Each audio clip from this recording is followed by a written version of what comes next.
national donc, des producteurs de Guinée-Bissau, chers participants à ce séminaire, je prends la parole ici au nom du président de la commission, le docteur Aliou Cissé Touré, et de la commissaire en charge de l'agriculture, Madame Massandjé, pour les excuser du fait de n'avoir pas pu faire le déplacement ici à Bissau ce matin, à l'occasion de ce forum très important. Il vous remercie, vous autres qui avez pu faire ce grand déplacement à Bissau, pour participer à ce forum de Bissau, sur une thématique qui est l'agriculture et le développement agricole, à partir donc de nos connaissances locales, qu'est l'agroécologie. Vous savez, la CEDEAO a toujours considéré l'agriculture comme un levier important. Parce que c'est une activité qui concerne 80% de la population. Et elle contribue à 30% au produit intérieur brut des pays de la sous-région. Et à ce titre, depuis les années 1990, lorsque l'Union africaine a créé donc le PDDA, ou le CADEP en anglais, le Programme de développement de l'agriculture africaine, la CEDEAO a emboîté le pas et a créé donc ce qu'on appelle l'ECOWAP. C'est la politique agricole de la CEDEAO qui a été créée en 2005 et avec une agence d'exécution qui est donc l'ARA, qui est basée à Lomé, avec donc l'équipe technique qui est venue ici vous appuyer pour donc la réalisation de ce séminaire. Et je voudrais donc les remercier pour l'appui technique et leur contribution à la promotion de cette notion d'agroécologie. Vous savez, dans le contexte actuel de changement climatique, de dégradation des terres, de la difficulté d'assurer la sécurité alimentaire et nutritionnelle des populations, il était très important que nous ayons une réflexion africaine de nos problèmes d'agriculture.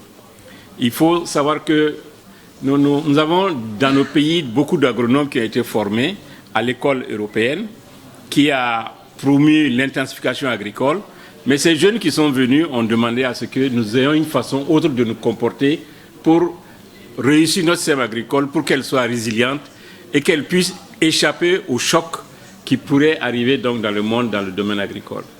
Ça a été pratiquement la même chose également dans le cas du Covid. Le Covid, on nous avait promis l'apocalypse et on a réussi au niveau de la CEDEAO avec notre agence médicale, le WAU ou l'OAS à Bobo-Dioulasso. Nous avons réussi à maintenir notre système de compréhension de cette pandémie et nous avons adapté notre coopération régionale pour réussir un peu à nous échapper de cette pandémie. Et aujourd'hui, vous voyez que dans la sous-région, nous n'avons pas vécu l'apocalypse tel qu'il avait été prédit par nos penseurs européens ou mondiaux. Et nous avons été résilients et actuellement, donc, la région est pratiquement se porte mieux par rapport à cette pandémie. Donc pour l'agriculture également, la CEDEAO a mobilisé les acteurs et parmi ces acteurs, il y a ce qu'on appelle l'Alliance pour l'agroécologie en Afrique de l'Ouest, le 3AO, qui a développé avec ses producteurs, ses paysans, donc des méthodes propices, des méthodes adaptées à leur production pour qu'elle soit la plus durable possible. Et elle n'a pas eu tort, parce que vous avez compris ce que le représentant du ROPA a dit tout de suite avec la guerre en Ukraine. Il est actuellement difficile d'avoir accès aux engrais chimiques. Donc, avec l'engrais biologique et les techniques de production agricole soutenues, nous sommes aujourd'hui capables de pouvoir dire que l'Afrique de l'Ouest est capable de s'autosuffire et de produire des productions de qualité. Donc tout cela, c'est pour dire que la CEDEAO a pris le programme agricole comme étant un challenge. Parce que dans le cadre de la restructuration, vous avez remarqué, tous les départements étaient confondus et donc on a supprimé beaucoup de départements dans le cadre de notre réforme institutionnelle. Mais le domaine agricole est resté tel. Et ça montre que la CEDEAO prend le problème agricole au sérieux et va s'investir là-dessus dans les années à venir. Nous avons également des partenaires très importants, c'est la FAO. Nous avons des partenaires européens, le FIDA, l'Oxfam, nous avons également l'Union européenne, l'AFD, et je n'en citerai pas tous parce qu'ils sont nombreux, qui soutiennent notre agence à Lomé.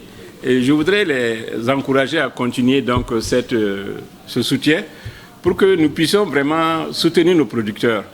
Parce que ce n'est que par là que nous allons pouvoir donc assurer le développement durable de nos populations. Je ne veux pas être plus long et je voudrais vraiment remercier encore les organisateurs pour nous avoir amenés ce matin, un samedi matin, à se retrouver et à pouvoir donc entamer ces 4 jours de débat au cours duquel vous allez apprendre des uns des autres, apprendre les expériences réussies et également faire ce qu'on appelle l'agriculture intelligente, de façon à ce que nous puissions un de ces jours se retrouver également pour dire qu'on avait eu raison. On s'est entêté dans notre voie, mais on a finalement eu raison et le monde va s'inspirer de nous après aussi. Donc nous allons produire des notes conceptuelles et ces notes conceptuelles vont servir également de pouvoir laisser des pratiques à nos jeunes dans nos écoles pour qu'ils puissent apprendre également ce que nous sommes en train de faire aujourd'hui. C'est très important, monsieur le producteur de Guinée-Bissau a bien montré que ici, avec les producteurs, ils sont en symbiose et je crois que c'est une bonne occasion de pouvoir les associer et de pouvoir prendre en compte leur savoir traditionnel, leur savoir ancestral en sciences. Et nous allons, nous aussi, diffuser cette science dans le monde et capable d'être donc dans un monde planétaire. Je vous remercie de votre attention et merci, monsieur le vice-président.